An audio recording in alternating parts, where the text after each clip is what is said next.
You don't want me to literally draw on this, do you? Yeah. Oh, really? I feel like I'm 5 again. This is awesome. Except nobody's going to yell at me this time. Yeah. I never remember a time when I didn't draw. And I didn't have like a formal sketchbook, because usually it was just whatever paper was lying around the house. I guess that would be my first sketchbook. It's just a big pile of drawings. I still have a book that I made that I won a prize for called World War III, about how the United States and Russia became friends, which I still is, I think, a good dream to have. I wish it would happen instead of all the horrible things that have been happening lately. Yeah. So I have 2 ways of thinking. So this I've had for several years now. This is my traveler's notebook. And it's not just about drawings. It's also about me writing ideas down. So what I love about this is I can keep pens and pencils on one side, keep it very organized. And I have lined paper too. You'll see where I've studied here's some hiragana from Japanese, as I studied the Japanese language. And I have a sketchbook section as well. You know, as an artist, you're trying to observe people. So this is a guy standing by a pool here that I drew with a flexi nib pen. And I like old fountain pens. You can't erase them. You just have to commit to it. And sometimes I want to observe people and draw what I see. And other times I want to write what I see them doing or write what I hear them saying. Because I think it's really interesting how people talk with one another and the kinds of things they say, because often there are things that you could never imagine as a writer that they might say. So I wrote down in this for Disney Halloween, October 9th, 2018. Dad walking around in plastic Dracula cape, the fold still visible from the packaging. So he literally just taking it out of the bag, and those kind of details. A jock family, or a family of people who, like, you could tell they're athletic, is decked out in full Incredibles gear, something my nerd self finds funny and infuriating. The defensiveness of being bullied still fresh. Is like, I got a sense from those folks that they may have been the kind of people that bullied me when I was a kid.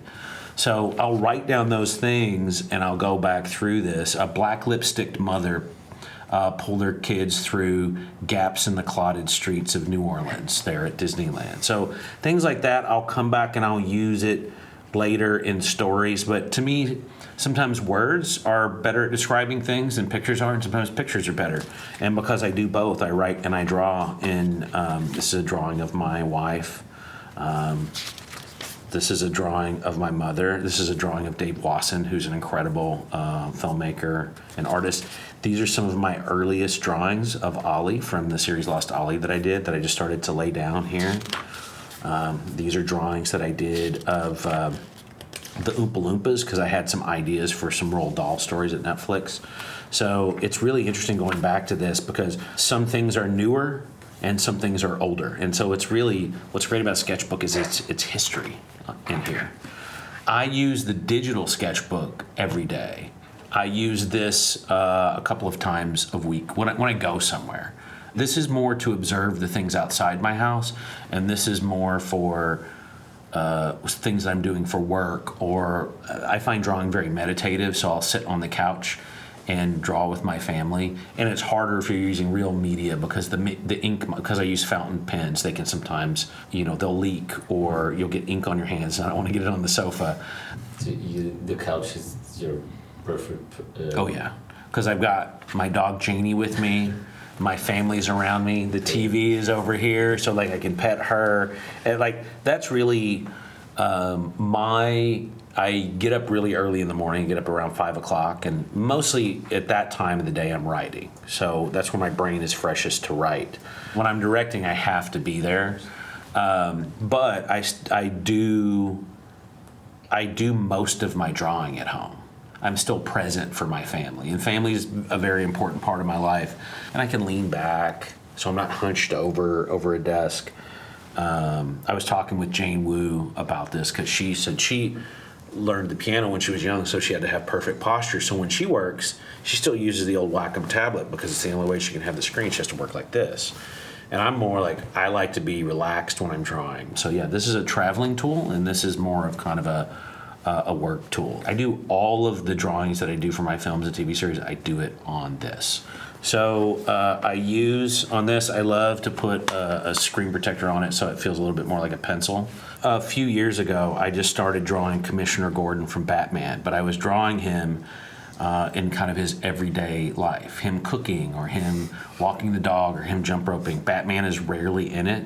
And I just started doing these drawings for me. And what's been crazy about it is, and I think it's because they're kind of my purest expression, I just do them for me as pleasure.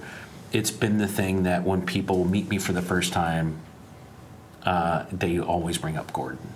Sometimes I'll start a drawing like this and I'll come back and finish it later. If there's something complex I'm trying to draw, I found that it's good if I'm getting stuck on a drawing to just move on to another drawing. And sometimes I'll move off this drawing and do a completely other drawing and finish it. But it's got, I have so many different kinds of things here. And a lot of these things I haven't released publicly. I will, but this is more because I had an idea for a story for Gordon that I've been working on. So I have that drawing. This is a drawing that I did post. So when my film Ultraman Rising came out, the character of Emmy, it got really popular. So then I started doing crossovers where I had Gordon and then I had Emmy, and that's actually my dog Janie. She's actually in my new film. We used her bark in the film. I recorded her, and then I designed her, and then the animators at ILM. I have a lot of drawings of Janie. This is her sitting in my lap. Everything I've written or made for the last 17 years, she's been with me in my lap. So drawing is so fun for me. I still find so much joy in drawing. This one I did because my daughter wanted to go on a trip, and she's 13, and it's the first time she's going to go to another country. So I was teasing her, and I said, I don't think you want to go out, because what you don't know is when you go out into the world, when you get onto a plane, sometimes you have to deal with drug monkeys, and those drug monkeys will kidnap you, and they have machine guns that shoot bananas out of it. So I just did this silly drawing of her while I was sitting on the couch one night. Here's another Gordon drawing. For me, Gordon has been a character to express things that we go through as we get older. Mm-hmm. And sometimes they're great things where you learn how to enjoy yourself on your own, and other times it's things that you have to go through when you get older. So, in the United States, I don't know how it is here, but they recommend when you're around 48 or 50 that you have to go get a proctology exam. And so I drew Gordon going to get the exam. Those embarrassing moments that and I did two passes. I did two different versions. There's this version where he's more like tight here, and you see the doctor just a little bit back there. And then you see the other one where the doctor's laughing and enjoying. This is kind of his nightmare of what it might be like.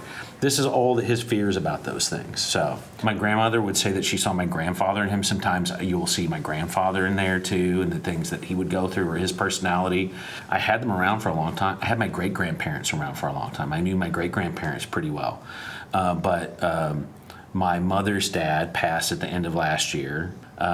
Was the one who really encouraged me to draw, because she would draw and paint. She always had art books around the house and always had paper for me. And every year, since I can remember, she drew me a handmade card.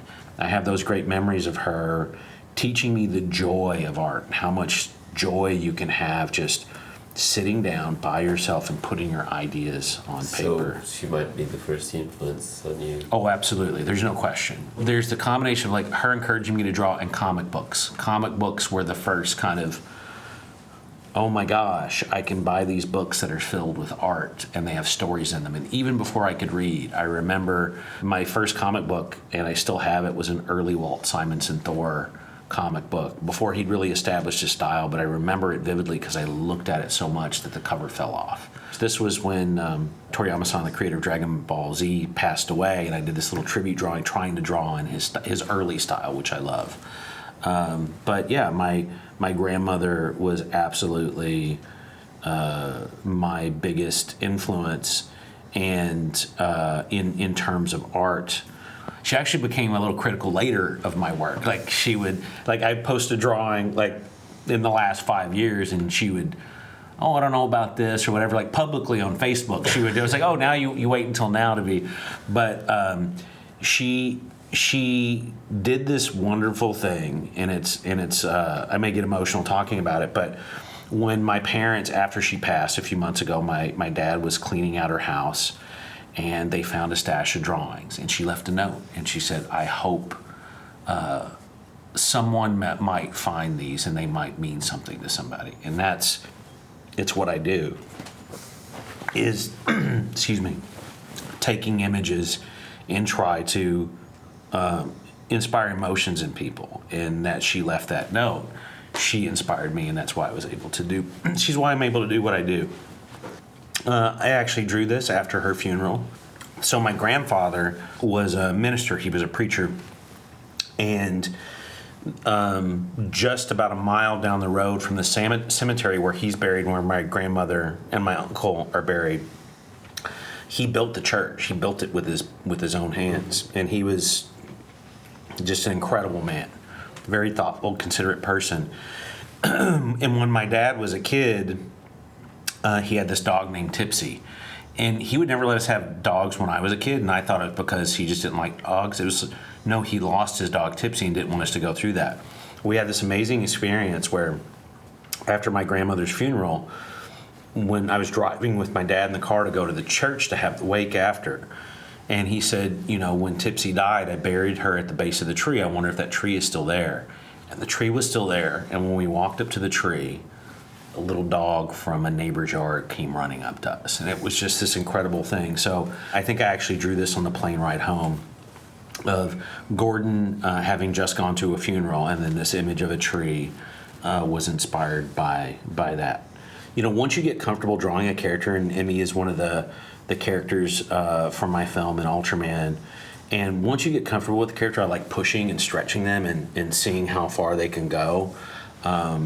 Again, you're always trying to, at least I'm always trying to elicit an emotional response from an audience with these characters. So this is just me playing. And one of the things I love about this app, Procreate 2, is it automatically records your time lapse, so you can go back and see the strokes, and I love when people show it. Yeah, and then they're like, here's my version of Porco Rosso, because it's one of my favorite movies. Then I'll try to do things that are not drawn from life. I try to remember things that I've seen. So this wasn't drawn from life, but I wanted to feel like if you looked at it, you could imagine that I was sitting somewhere and sketching it. I used to go out quite a bit, but you know, the busier that you get when you're working on a film, the harder it is to get out. But that's why I always like to take a sketchbook with me when I travel. Here's Gordon as Santa fighting evil elves, and this is him multiple days walking through an airport. I was probably traveling for the holidays when I did this drawing. So you started when drawing Gordon? I think it was when COVID started. It was probably a way for me to kind of cope with what was going on in the world that wasn't work. And the first drawing I did of him was on animation paper. It was actually a traditional drawing. What's incredible is Andrea Blasic, who's here sculpting, he sculpted a version of that pencil drawing, and he sent me a copy, and it's one of my favorite things. This is Gordon doing exercise. Do you do exercise? Here. Do I look like I do exercise? I walk. I go on big walks. Usually what my day looks like is I'll write from 5 to 7 in the morning, make breakfast for the family, go on a big walk with my dogs. And it was really when I got Janie for the first time, she's a little terrier puppy. So she had all this energy, and the only way I could cope with her energy was to take her on walks. And she liked to go on long walks.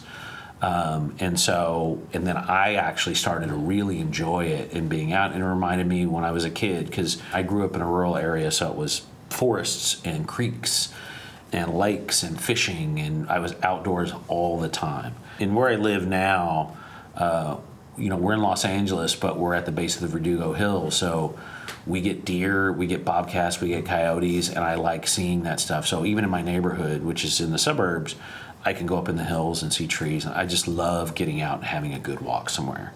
And it's what I like when I come to a new city, too. This is Paging Mr. Morrow. And there's this lovely guy, his name's Nathan. He'd come from Pennsylvania, and he loved Disney World. So he moved to Florida so he could be close to Disney World, and he worked at Denny's. He was a manager there.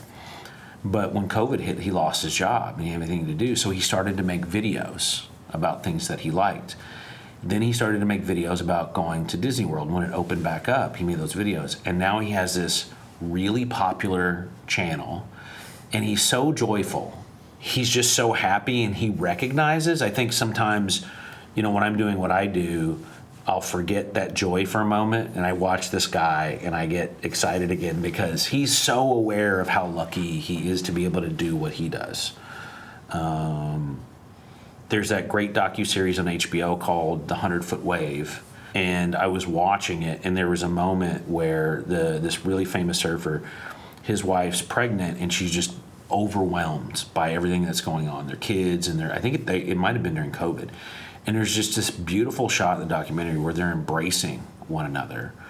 And I just thought it was a lovely moment, and I just paused it and had to draw it. And I actually posted it online, and she saw it and loved it, and now I have to make her a print of it and send it to her.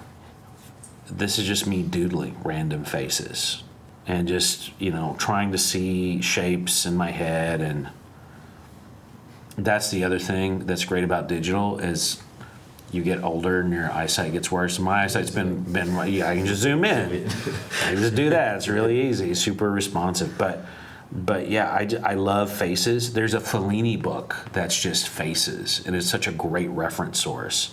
I never want my characters to feel like a generic character like you've seen it a million times. So if I feel like I'm getting in that rut, I will just start to doodle. I remember Chuck Jones quoting someone. I can't remember who had the quote. He said, "A line is a dot that went for a walk." And I thought that was great because to me it describes what I do when I draw. I just let the pencil go. The other thing I'll do too is I'll do it just to send jokes to friends. So I'm a big dog person, and a good friend of mine is a dog person. And this is her basset hound, and she had him on his belly, but you could see all of his junk. And so I put a sequins, like a dancer, like an exotic dancer or something on it, and I would send that to her. Drawing can be so many different things and such a great way to communicate. One of the things I found when I was hired to be the showrunner on Lost Ollie, I remember thinking to myself, I'm a serious writer now. I'm going to be a writer now, so I'm not going to draw. And then I go into that first meeting, and when you're trying to break story for that season, you're writing your ideas in words on cards and putting them up.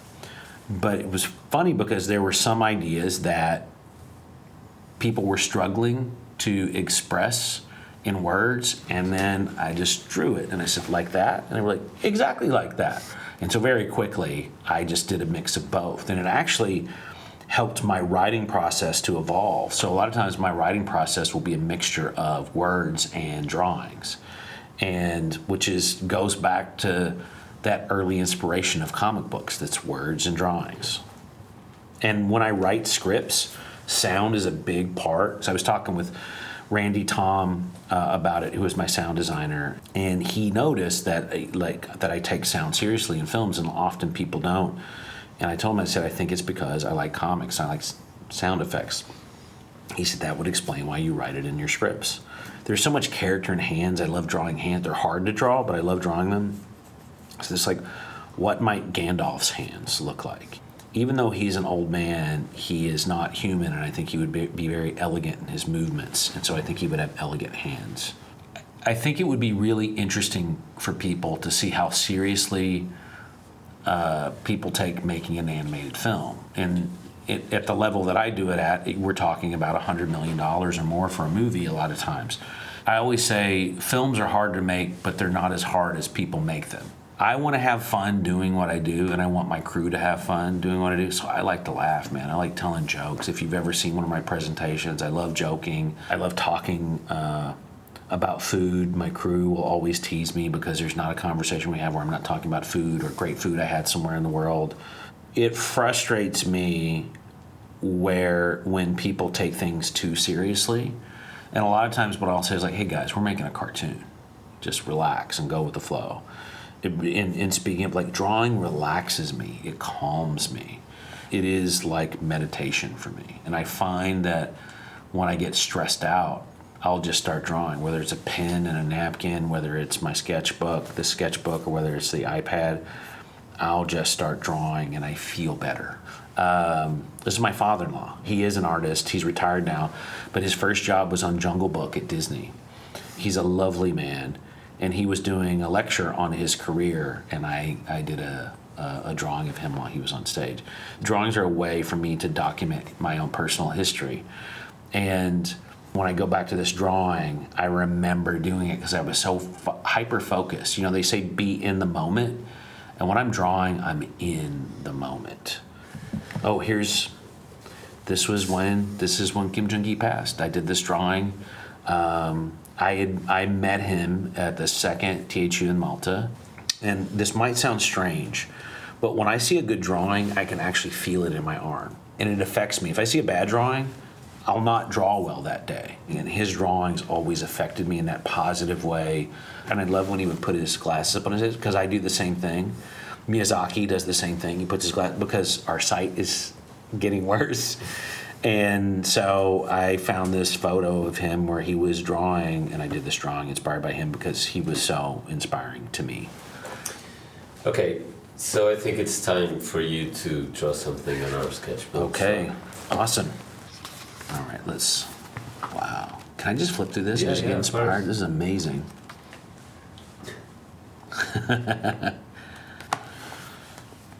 Well, I've talked about him enough, so.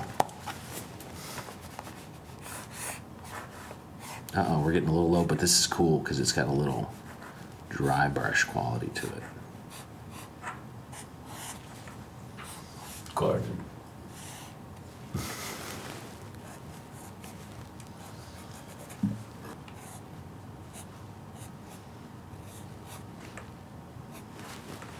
What is he doing here? He's just thinking and pensive, as I often find myself do. I'm a daydreamer, and I'll just space out. And this is him after a long day at the Gotham City Police Department. And he's finally at home on the couch, relaxing, thinking about what he's going to cook for dinner.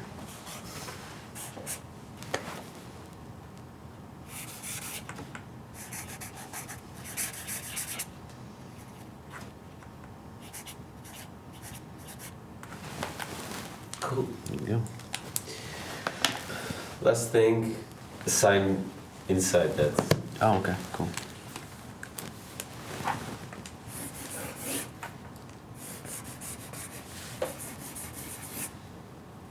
I used to have, when I first started studying cursive, I had a beautiful cursive. This is like fifth or sixth grade. I had a great cursive handwriting, and then I broke my arm playing football. And so I had to draw and write differently. It made my handwriting worse, but it made me crave drawing. I remember at that time wanting to be able to draw. It was so hard with that cast. But then I would have people draw on my cast, so that was my consolation prize, I guess. So, yeah. Okay, so done. Awesome. Thank you so much. This has been wonderful. Thank you.